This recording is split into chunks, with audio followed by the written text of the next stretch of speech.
अच्छा, alternative costing principal का ये हमारा आखिरी एरिया है जिसमें हमारे पास चीज आ जाएगी life cycle costing. Life cycle costing पढ़ने से पहले हमें ये पता होना चाहिए लाइफ साइकिल होती क्या है। लाइफ साइकिल का मतलब ये है किसी भी चीज के स्टार्ट से एंड तक। लाइफ साइकिल का क्या मतलब है? स्टार्ट से एंड तक। जिस तरह हम इंसानों की बात करते हैं तो इंसान पैदा होता है, बड़ा होता है, कमाने लगता है और फिर आखिर में अल्लाह को प्यारा हो जाता है। इसी तरीके से एक प्रोडक्ट की बात की जाए तो प्रोडक्ट भी इसी तरह से चलता है। प्रोडक्ट अपने इनिशियली इंट्रोडक्टरी स्टेज में होता है, फिर वो ग्रो करता है, फिर वो मेच्योरिटी की तरफ आता है और फिर डिक्लाइन की तरफ आने लग जाता है, उसको जवाल आ जाता है, यानी कि वो खत्म होना शुरू हो जाता है। लाइफ साइकिल कॉस्टिंग होती क्या है इस पर जरा एक नजर डालते हैं। Life cycle costing tracks and accumulate cost and revenues attributable to each product over the entire product life cycle। Product के शुरू से लेकर, यानी कि प्रोडक्ट की बनावटी दौर से लेकर उसके मार्केट में खत्म हो जाने तक जो भी हमने खर्चा किया है उस प्रोडक्ट पे, ये लाइफ साइकिल कॉस्टिंग में आ जाता है। A product life cycle can be divided into 4 phases. पहला फेज क्या है? इंट्रोडक्शन, इफ्तिताह। किसी भी चीज का इफ्तिताही मरहला होता है, किसी भी प्रोडक्ट का एक इफ्तिताही मरहला होता है जब उसको मार्केट में इंट्रोड्यूस करवाया जाता है। दूसरी चीज आती है ग्रोथ।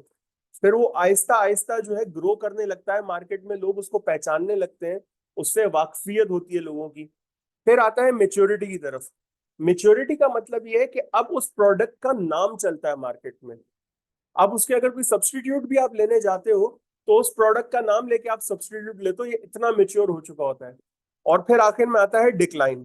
डिक्लाइन उस वक्त होता है जब उस प्रोडक्ट की मार्केट में वर्थ खत्म हो जाए, या तो वो प्रोडक्ट पुराना हो जाए और मजीद अपग्रेडेबल ना हो। जैसे एक जमाने में हमारे पास एक चीज आई जिसे हम कहते हैं कंप्यूटर। अब कंप्यूटर में हमारे पास डिफरेंट जनरेशन आई। पहले हम लोगों ने, शायद आप में से किसी ने अगर बचपन में यूज किया हो, तो पहले एक चीज आई थी जिसे हम कहते थे विंडोज 95। क्या आज के जमाने में कोई विंडोज 95 चलाएगा? बिल्कुल नहीं। फिर एक चीज आई विंडोज 98, फिर विंडोज मिलेनियल। इस तरीके से बढ़ते बढ़ते और आज हम आगे विंडोज 11 पे। मतलब ये सारी चीजें जो हैं इंट्रोड्यूस हुई, मार्केट में चली, मेच्योर हुई और फिर डिक्लाइन पे आ गई। अगर मैं आज के जमाने की बात करूं तो इस वक्त जितने भी व्यूअर्स हैं, जितने भी इस लेक्चर को देखने पढ़ने समझने वाले हैं, उन सबको एक का तो पता होगा, Windows XP. XP is basically the most renowned Windows offered by Microsoft. अब ये एक ऐसा प्रोडक्ट था जो इनिशियल जब आया मार्केट में तो एक पूरा का पूरा उसने विंडोज का इंटरफेस चेंज कर दिया। फिर एक वक्त ऐसा आया था एक्सपी आहिस्ता आहिस्ता ग्रो होने लगा, ऑफिस में यूज होता था, ऑफिस से फिर वो होम वर्जन उन्होंने निकाला, वर्क प्लेस से उन्होंने प्रोफेशनल से होम बेस्ड एक्सपी निकाली सर्विस पैक 2 के नाम से। और फिर एक वक्त ऐसा आया कि आप किसी से भी पूछो विंडोज कौन सी है, एक्सपी चल रही है। और आज उसी विंडोज एक्सपी का कोई नामो निशान ही नहीं है, कोई चलाता ही नहीं है, क्योंकि अब आ गई है विंडोज 7, 8, 10, 11। फिर Windows 7 I.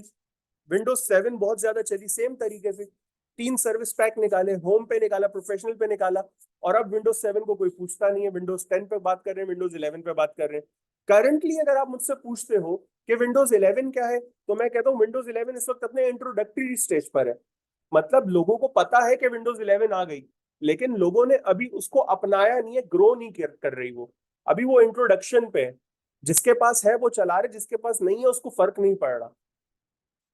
On the contrary जब मैं बात करता हूं विंडोज 10 की, तो विंडोज 10 इस वक्त अपने मेच्योरिटी पर खड़ी है। विंडोज 10 इस वक्त मेच्योरिटी पर है। एक वास्ट नंबर ऑफ यूजर्स जो हैं उनके पास विंडोज 10 इंस्टॉल हुई है और वो विंडोज 10 को चला रहे हैं। अब ऐसे ही आहिस्ता आहिस्ता करके विंडोज 11 जो है वो ग्रोथ पर आएगी, ग्रोथ से मेच्योरिटी पर आएगी। और जब विंडोज 11 मेच्योरिटी पर आ जाएगी, उस वक्त हो सकता है कि विंडोज 10 जो है वो अपने डिक्लाइन पर हो। अब ये वो दौर आ जाएगा जब लोग विंडोज 11 की तरफ बढ़ रहे होंगे और विंडोज 10 को खत्म कर रहे होंगे। that these are the four phases of a product life cycle. आप कोई भी प्रोडक्ट ले लो, कोई भी प्रोडक्ट, आप अपने एडिबल आइटम्स से लेके कंज्यूमेबल आइटम्स तक कुछ भी ले लो, आप अपने करंट एसेट्स से लेके नॉन करंट एसेट्स तक कोई भी प्रोडक्ट ले लो, क्या आज के जमाने में कोई वॉक्सवैगन की फॉक्सी गाड़ी चलाता होगा? क्योंकि उसकी पेट्रोल की माइलेज बहुत ज्यादा है। कहीं किसी पारसी के पास पड़ी हुई आपको नजर आए तो उसने संभाल के रखी हुई होगी, अदरवाइज नहीं। क्या आज के जमाने में कोई 1949 की हार्ले डेविडसन की चॉपर चलाता होगा, बीएमडब्ल्यू की चॉपर चलाता होगा? नहीं। क्यों? माइलेज बहुत ज्यादा है। क्या आज के जमाने में कोई हडसन हॉर्नेट 1951 चलाता होगा? नहीं। आज के जमाने में अब लोग ऐसे प्रोडक्ट की तरफ आ गए जो कि मेच्योर है, जैसे आपकी ऑल्टो हो गई।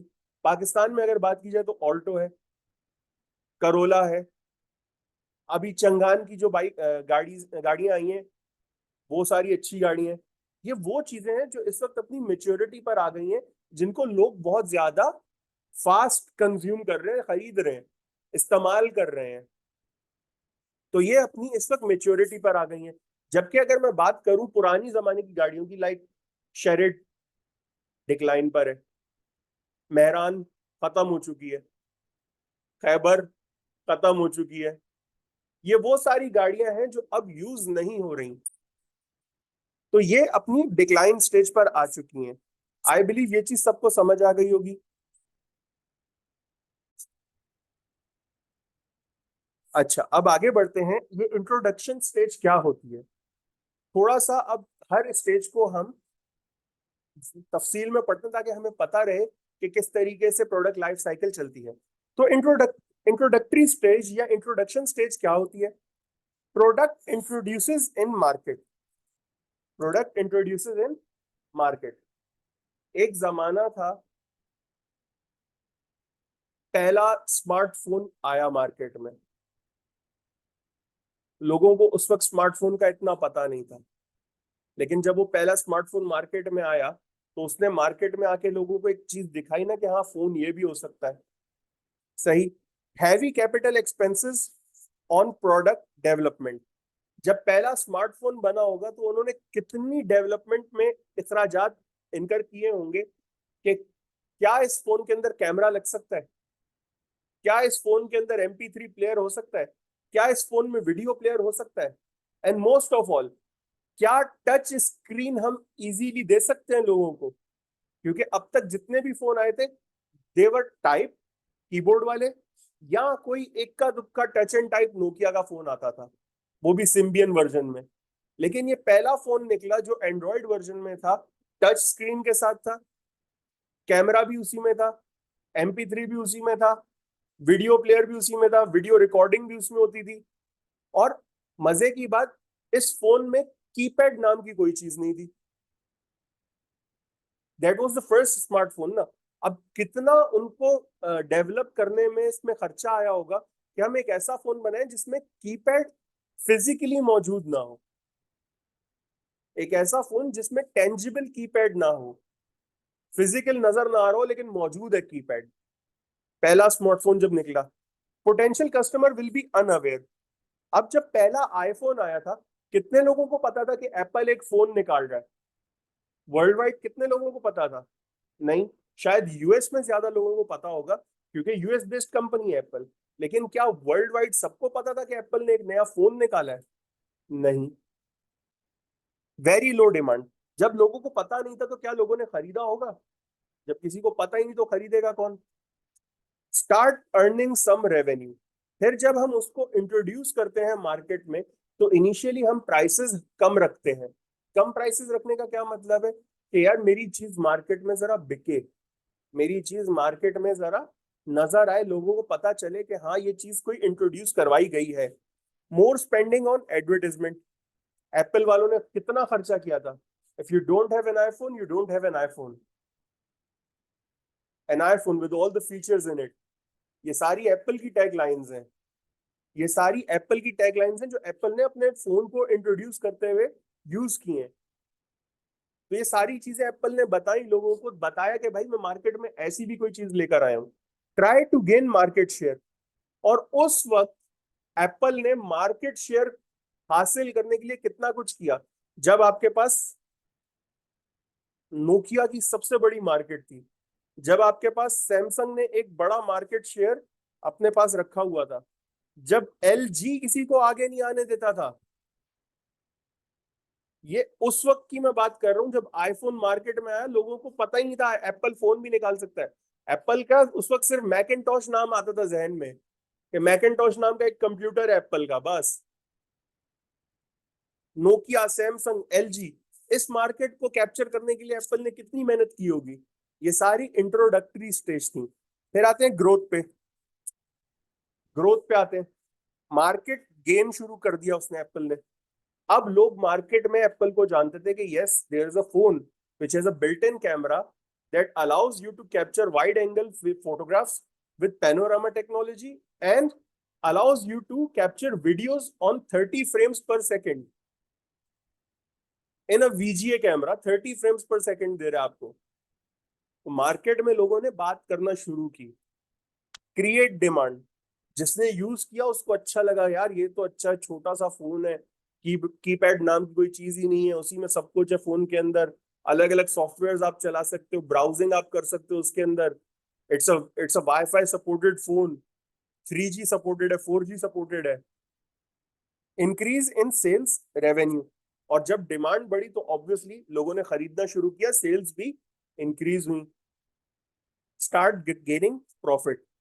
अब वो प्रोडक्ट अब वो प्रोडक्ट प्रॉफिट में आना शुरू हुआ, उसने अपना पे बैक जो है वो कंप्लीट किया, और वो आहिस्ता आहिस्ता प्रॉफिटेबल बना। Initial cost of investment are gradually recovered. जो मैंने अभी बात की थी, पे बैक उसने अपना कंप्लीट कर लिया या कर रहा था, वो प्रॉफिटेबल होना शुरू हो गया। फिर आते हैं मेच्योरिटी पर। मेच्योरिटी का क्या मतलब है? अब दुनिया मेरे प्रोडक्ट को जानती है, मैं प्रोडक्ट बाद में निकालता हूं, पहले से डिमांड बनी हुई होती है मेरे प्रोडक्ट की, मुझे एक्स्ट्रा प्रोडक्ट बनाने पड़ रहे हैं क्योंकि दुनिया में डिमांड बहुत ज्यादा हो गई है, और मैं अपनी प्रोडक्ट की लाइफ में मैक्सिमम प्रॉफिट पर आ चुका हूं। मतलब स्टेबल डिमांड। मुझे नजर आ गया कि भाई अब मेरे मंथली इतने फोन बिक रहे हैं और ये बिकते रहेंगे, कंटिन्यू टू बी प्रॉफिटेबल। बिकते रहेंगे तो मैं प्रॉफिटेबल होता रहूंगा। टू सस्टेन डिमांड मॉडिफिकेशन और इंप्रूवमेंट इज रिक्वायर्ड।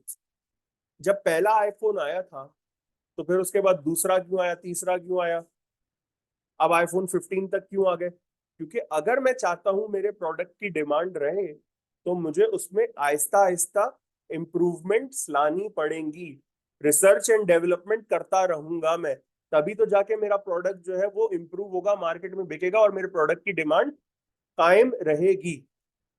और फिर आखिरी चीज आती है डिक्लाइन। आखिरी चीज आती है डिक्लाइन। अच्छा खासा आईफोन बिक रहा था कि चाइना ने एक फोन निकाला with Android version, with an Android version, जिसको लोग कहते थे चाइना का आईफोन है ये। होता उसमें एंड्रॉइड था, उसका इंटरफेस बिल्कुल आईफोन वाला था, लोग कहते थे चाइना का आईफोन है एंड्रॉइड वर्जन के साथ, जिसकी वजह से एप्पल के प्रोडक्ट की डिमांड कम हो गई। क्यों? क्योंकि चाइनीज प्रोडक्ट बहुत सस्ता था, लोग खरीदते थे, देखने में बिल्कुल एप्पल की तरह, पीछे एप्पल भी बना हुआ है, बस एप्पल नहीं है वो चाइना का आईफोन था। फिर आहिस्ता आहिस्ता उस चाइना के आईफोन को लोगों ने एंड्रॉइड में एक्सेप्ट किया कि ये आईफोन नहीं है, that is an Android version. जब उसको सैमसंग ने अपने साथ मर्ज किया, कोलैबोरेट किया, जब उसको मोटरोला ने कोलैबोरेशन में लेकर आया, जब उसको एलजी कोलैबोरेशन में लेकर आया, जब उसको सोनी एक्सपीरिया कोलैबोरेशन में लेकर आया, एचटीसी कोलैबोरेशन में लेकर आया, तो उस जमाने में एंड्रॉइड अब अपनी ग्रोथ पर आ गया था। और क्योंकि Android was a software developed by Google, तो उसको मार्केटिंग का तो कोई मसला ही नहीं था, फ्री में मार्केटिंग होती थी, हर वेबसाइट पे एंड्रॉइड के एड्स आ रहे हैं, यूट्यूब पे एंड्रॉइड के एड्स आ रहे हैं, जीमेल पे कोने पे आपका एंड्रॉइड बना हुआ आ रहा है, माइक्रोसॉफ्ट पे एंड्रॉइड बना हुआ है, क्योंकि माइक्रोसॉफ्ट का अपना कोई फोन तो था नहीं उस वक्त। तो ये सारी चीजें क्या हुआ, एंड्रॉइड ग्रो करता गया और Apple Aahista Aahista declining stage में आ गया, अनटिल एंड अनलेस एप्पल ने एक ऐसी जंप मारी कि वो दोबारा अपनी सेल्स को सस्टेन करने लग गया, जब आया था आपके पास आईफोन 3G। आईफोन 3G से के आने से पहले एंड्रॉइड एक अच्छी मार्केट कैप्चर कर चुका था, और क्योंकि एप्पल को डिक्लाइनिंग स्टेज में अपनी सेल्स नजर आ रही थी, तो उसने आईफोन 3rd जनरेशन निकाला, जैसे हम आईफोन 3 भी बोलते हैं, that was actually iPhone 3rd generation. और उसने दोबारा अपनी डिक्लाइनिंग स्टेज से ग्रोथ और मेच्योरिटी की तरफ सफर तय किया। ये एक प्रोडक्ट की टोटल लाइफ साइकिल होती है। आई बिलीव ये चीज सबको समझ आ गई होगी। अच्छा, ये हमारे पास जो है 4 स्टेजेस थी किसी भी प्रोडक्ट की लाइफ साइकिल की। अब हमें देखना ये है कि ये किस तरीके से चलता है। एक छोटा सा traditional costing versus life cycle costing पढ़ लेते हैं। अच्छा, ये एक छोटा सा नोट है, इस पे भी जरा अगर हम गौर करें तो लिखा हुआ है, not all product follow this cycle but it remains useful tool when considering decision such as pricing. आप लाइफ साइकिल कॉस्टिंग को यूज करते हुए प्राइसिंग डिसीजंस भी कर सकते हो प्रॉपरली। अच्छा, life cycle costing versus traditional absorption costing. आप देखो, अगर मैंने आपको 4 तरीके पढ़ाए तो इन चारों तरीकों में हमने हमेशा एब्जॉर्प्शन कॉस्टिंग के साथ कंपैरिजन किया है अपने ऑल्टरनेटिव कॉस्टिंग प्रिंसिपल का। इन चारों में कहीं भी मैंने मार्जिनल कॉस्टिंग को अभी तक इनकॉर्पोरेट नहीं किया, सिर्फ और सिर्फ किस पे बात कर रहे हैं, एब्जॉर्प्शन कॉस्टिंग पे। F5 में जब आप जाओगे तो वहां पर आपके पास एक चीज आएगी, ऑल्टरनेटिव कॉस्टिंग प्रिंसिपल, जो के मार्जिनल कॉस्टिंग का एडवांस वर्जन है। लेकिन अभी हम इस पे बात करते हैं। Traditional costing system is based on financial accounting year and it divides product life cycle into a series of 12-month period. It assesses profitability of a product on a periodic basis, whereas life cycle costing tracks and accumulates actual cost and revenue to each product over the entire product life. क्या मतलब इसका? भाई, हम जब absorption costing use कर रहे थे तो एब्जॉर्प्शन कॉस्टिंग हमारे प्रोडक्ट को फाइनेंशियल अकाउंटिंग ईयर्स में तोड़ देता था। वो हमें एक एक साल की प्रॉफिटेबिलिटी बताता था उस प्रोडक्ट की, जबकि लाइफ साइकिल कॉस्टिंग ये कहता है कि भाई मुझे एक एक साल करके नहीं बताओ, मुझे एक ही दफा टोटलिटी में बताओ कि पूरी जिंदगी में इस प्रोडक्ट पे क्या खर्चा आएगा, पूरी जिंदगी में ये प्रोडक्ट मुझे कितना कमा के देगा, पूरी जिंदगी में ये प्रोडक्ट मुझे कितना बचा के देगा। तो बेसिकली लाइफ साइकिल कॉस्टिंग एक प्रोडक्ट को एक प्रोजेक्ट के तौर पे लेती है और एक प्रोजेक्ट का पूरा अप्रेजल आपको बना के दे देती है लाइफ साइकिल कॉस्टिंग, कि ये प्रोजेक्ट है, इसमें इतना खर्चा हमारा, इतना हमारा नफा है, इतना हमारा नुकसान है, अगर नुकसान है तो।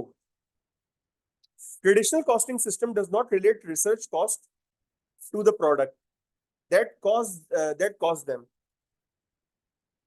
क्या मतलब रिसर्च कॉस्ट को प्रोडक्ट पे चार्ज नहीं करते? भाई देखो, अगर आप कोई प्रोडक्ट बना रहे हो तो वो प्रोडक्ट कैसे बनना चाहिए है, इस पे भी तो कोई खर्चा आएगा। मतलब कोका कोला बनाने वाले ने फॉर्मूला जब बनाया तो वो फॉर्मूला क्या फ्री में बना था? उसने रिसर्च की ना प्रॉपर, कि क्या ऐसी चीज बनाई जाए कि लोग हंसी खुशी पी भी लें और बीमार भी ना पड़े। अगर मैं आप लोग को ये बात बताऊं, अगर आप लोग को नहीं पता, तो कोका कोला बेवरेजेस बहुत बाद में बनी है। ओरिजिनली ये जो सोडा के साथ कोला फ्लेवर्ड आई थी bottle, it was a medicine. ये बतौर मेडिसिन यूज होती थी, और ये इतनी चल गई कि लोगों ने इसको सॉफ्ट ड्रिंक बना दिया। और कोला फ्लेवर्ड सॉफ्ट ड्रिंक क्योंकि एज अ मेडिसिन यूज हुई थी for cough and sore throat, तो पीने से किसी का गला भी खराब नहीं होता था। अच्छा, अब अगर मैं बात करूं कोका कोला वालों की, तो क्या उन्होंने कभी सोचा था कि हमने जो दवाई पे रिसर्च की है ये हम अपने प्रोडक्ट पे चार्ज करेंगे? नहीं, क्योंकि वो ट्रेडिशनल पे चल रहे थे। लेकिन लाइफ साइकिल कॉस्टिंग क्या कहता है कि भाई आपने ये रिसर्च किया था ना कि ये दवाई है, ये फॉर्मूला जो आपने बनाया है, कोका कोला का जो फॉर्मूला आपने बनाया है, उस पर जो भी खर्चा है ना ये भी प्रोडक्ट की कॉस्ट में शामिल करो, क्योंकि ये प्रोडक्ट की टोटल लाइफ में लगने वाला एक खर्चा है। आप लोग अपनी अगर बात करें एज अ स्टूडेंट, तो हमारे वालिदैन जो हैं बचपन से पढ़ाना शुरू करते हैं, हमें तब तक पढ़ाते रहते हैं जब तक कि हम कमाने के काबिल ना हो जाएं। अगर देखा जाए तो ये पूरी लाइफ साइकिल है कि बचपन से लेके अब तक माँ बाप ने हम पे कितना खर्चा किया। क्या इसमें सिर्फ तालीम खाना पीना शामिल होगा? नहीं बेटा, जिस हॉस्पिटल में आपकी विलादत हुई है ना, वो खर्चा भी आपकी लाइफ साइकिल में शामिल होगा, एडमिशन फीस भी शामिल होगी, फिर बीच में जो एक्स्ट्रा करिकुलर के पैसे लगे वो भी शामिल होंगे। वो सारी चीजें आपकी टोटल लाइफ साइकिल का पार्ट है। और प्रोडक्ट लाइफ साइकिल कॉस्टिंग यही कहता है कि जो भी लाइफ साइकिल में आप पैसे खर्च कर रहे हो अपने प्रोडक्ट पे, वो अपने प्रोडक्ट की लाइफ साइकिल में शामिल करो, उसे अपने प्रोडक्ट पे चार्ज करो। Instead they write off these costs on annual basis against the revenue generated by existing products, through which the existing product seems to be less profitable than they actually are. अब देखो ऐसा है, ABC PLC किसी जमाने में सिर्फ cupcake बनाती थी। एबीसी पीएलसी ने प्लान किया कि हमें मफिन भी बनाना है, डोनट भी बनाना है, तो उन्होंने मफिन और डोनट पे रिसर्च की होगी। मफिन और डोनट में ऐसा क्या लेकर आए जो कपकेक में नहीं मिल रहा? वो सारी चीजें रिसर्च की होंगी ना, पैसा खर्च किया होगा इस पे, लोगों से सर्वे करवाया होगा, फिर एक नया नए तरीके का कोई फ्लेवर निकाला होगा कि भाई अच्छा चॉकलेट तो हम बेच रहे हैं, हम स्ट्रॉबेरी तो बेच रहे हैं, हम कैरेमल तो बेच रहे हैं, व्हाट इफ के अब हम अपने मफिन के अंदर कुकी फ्लेवर लेकर आए, व्हाट इफ के हम अपने मफिन के अंदर सावर क्रीम लेकर आए, क्या ये चीज बिकेगी? हमने आज तक पाकिस्तान में लाइम केक नहीं खाया होगा, अगर कोई बंदा लेकर आता है लेमन जेस्ट केक, क्या मार्केट में बिकेगा? रिसर्च करेगा ना हर बंदा पूरा, तो ये रिसर्च क्या फ्री में होगी? इस पे खर्चा होगा, खर्चा होगा तो पैसे लगेंगे, पैसे लगेंगे तो वो प्रोडक्ट की कॉस्ट का लाइफ साइकिल का पार्ट बनेंगे। अब होता क्या है, मैंने ये खर्चा किया, ट्रेडिशनली हम क्या करते थे, ये खर्चा आया हमने ऑपरेटिंग एक्सपेंसेस में डाल दिया। अब ऑपरेटिंग एक्सपेंसेस कमा मैं सिर्फ कपकेक से रहूं, और ऑपरेटिंग एक्सपेंस में मैं खर्चा डाल दूं मफिन और डोनट का। क्या ये मतलब सेंसिबल बात लगती है ये, कि मैं बेच रहा हूं कपकेक और खर्चा मैं डाल रहा हूं मफिन और डोनट का, जिसकी वजह से कपकेक की जो ओरिजिनल प्रॉफिटेबिलिटी है वो भी कम हो रही है, जो कि गलत है। तो मुझे करना क्या चाहिए, जब मैं मफिन और कपकेक बनाऊं तो ये पूरा का पूरा खर्चा उठा के वहां डालूं, ताकि मेरे पास मफिन और मफिन और डोनट की प्रॉपर एक प्रॉफिटेबिलिटी आ जाए। भाई कपकेक पे जो मैंने रिसर्च किया वो कपकेक से माइनस करो, समझ आता है। मफिन और डोनट को कपकेक से क्यों माइनस कर रहे हो? उनकी तो अपनी अलग लाइफ साइकिल है। मफिन को मफिन से माइनस करो, डोनट को डोनट से माइनस करो। ये चीज कहता है आपका लाइफ साइकिल कॉस्टिंग।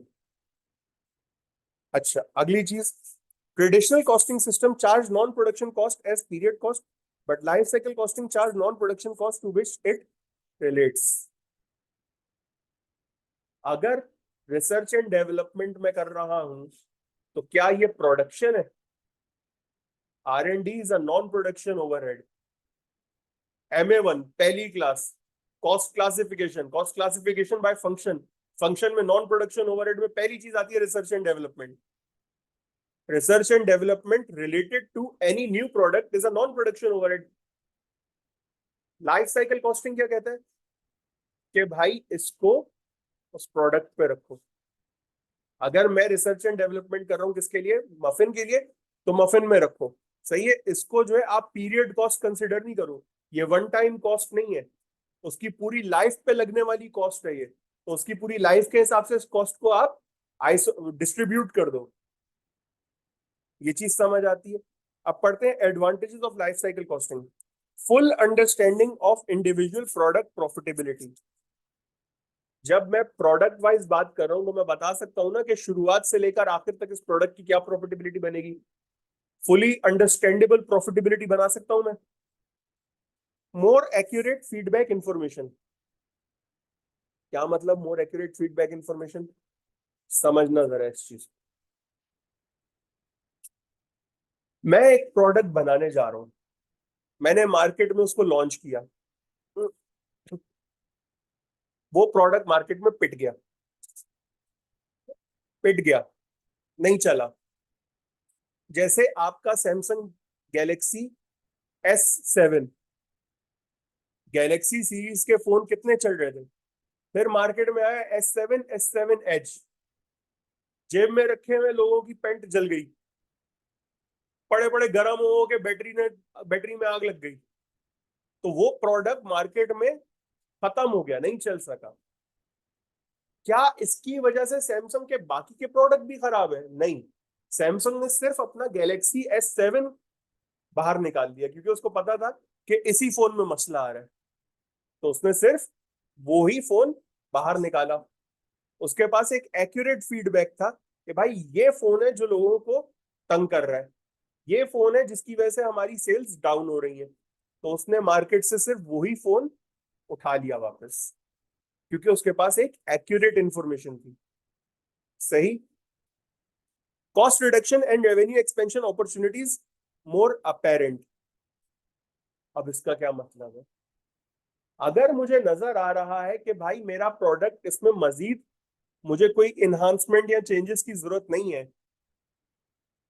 तो मैं जो काम ऑलरेडी कर रहा हूं उसको वहीं रोक दूंगा और सिर्फ डायरेक्टली एट्रीब्यूटेबल कॉस्ट इनकर करूंगा उस पर, तो मेरी कॉस्ट ऑटोमेटिकली क्या हो गई, कम हो गई। और फिर जब मुझे नजर आता है कि यार नहीं, इस प्रोडक्ट की डिमांड ज्यादा है, अगर मैं इसको 5 रुपए बढ़ा के भी बेचूं तो लोग खरीदेंगे। लोग पेप्सी महंगी खरीदते हैं, पानी सस्ता खरीद रहे हैं, इसका क्या मतलब है? पेप्सी की डिमांड पानी से ज्यादा है? नहीं। अब हर चीज डिमांड और सप्लाई पर नहीं होती, कुछ चीजें आती हैं कि आपके प्रोडक्ट की मार्केट में वर्थ कितनी है। ये चीज मुझे कैसे पता चलेगी? अपने प्रोडक्ट के हिसाब से। स्प्राइट ने एक बॉटल निकाली नई, लेमन वाली, लाइम, नहीं चली मार्केट में, नहीं चली ना मार्केट में। मतलब स्प्राइट अगर अब उसको सस्ता करके बेचे लोग तब भी नहीं खरीद रहे। क्यों? क्यों? क्योंकि डिमांड ही नहीं आ रही। समझ रहे हो इस चीज को? तो वहां पर उसको नजर आ गया कि अपॉर्चुनिटीज मेरे पास कहां पर है, कौन से एरिया में। स्टिंग चाय के होटल पे बैठे हुए सबसे ज्यादा बिकती है। चाय के होटल पे, पठान के चाय के होटल पे बैठ के सबसे ज्यादा बिकने वाली जो कोल्ड ड्रिंक है वो कौन सी है? स्टिंग। हर छपरी उठकर आता है, बोलता है स्टिंग पिला दो। हर वो बंदा जिसकी जेब इजाजत नहीं देती आपको रेड बुल की, वो बोलता है स्टिंग पिला दो। जिसकी वजह से स्टिंग ने क्या किया, डिमांड ज्यादा थी। नॉर्मल बॉटल जब आपको 40 रुपए की मिलती थी, स्टिंग उस वक्त 60 रुपए की मिल रही थी। स्टिंग ने अपनी प्राइसेस बढ़ा दी। Increased visibility of non production cost. जब आप प्रोडक्ट लाइफ साइकिल पे काम करोगे ना, तो आपको साफ साफ नजर आ जाएगा कि भाई प्रोडक्ट बनने से पहले जो भी खर्चा किया वो क्या था, नॉन प्रोडक्शन। प्रोडक्ट बेचने के लिए जो भी खर्चा किया वो क्या है, नॉन प्रोडक्शन। तो बहुत ज्यादा विजिबल हो जाएंगी आपको सारी चीजें, बहुत क्लियरली विजिबल हो जाएंगी कि हाँ ये खर्चा नॉन प्रोडक्शन है, ये खर्चा प्रोडक्शन है। समझ आती है ये चीज? और ये एक छोटा सा ग्राफ बना हुआ है लाइफ साइकिल कॉस्टिंग का, अगर आप इसको देखो तो ये वाला जो आपके पास एरिया है, that is your development stage. ये क्या है? और यहां पर अगर मैं देखूं तो मेरे पास जो भी चीजें ब्लैक लाइन के नीचे है, मींस यहां पर मैं अभी नेगेटिव कैश फ्लोज में हूं, इन्वेस्टमेंट में हूं। मैं यहां पर किस में हूं अभी? इन्वेस्टमेंट में। मैंने इंट्रोड्यूस किया मार्केट में, यहां से देखो ऊपर जा रहा हूं मैं, ऊपर जा रहा हूं, और फिर ऊपर जाते जाते यहां पर आके मैं स्टेबल हो गया, और उसके बाद मैं नीचे गिर रहा हूं। That is the decline stage. ये चीज समझ आती है। अब ये जो नीचे वाली मेरे पास लाइन है, ये नीचे वाली लाइन मेरा शो कर रही है प्रॉफिट, और ऊपर वाली लाइन मेरा शो कर रही है रेवेन्यू टोटल जो मैंने अर्न किया है। देखो रेवेन्यू नेगेटिव में नहीं आ रहा, रेवेन्यू कहीं भी नेगेटिव में नहीं आ रहा, ये इंट्रोडक्शन है ना, यहां से ऊपर ही जा रहा है रेवेन्यू। लेकिन प्रॉफिट इंट्रोडक्शन लेवल पर भी लॉस दिखा रहा है। समझ आती है चीज? ये लाइफ साइकिल कॉस्टिंग का ग्राफ है। आई बिलीव ये चीज सबको समझ आ गई होगी। किसी का कोई सवाल होता है तो पूछो।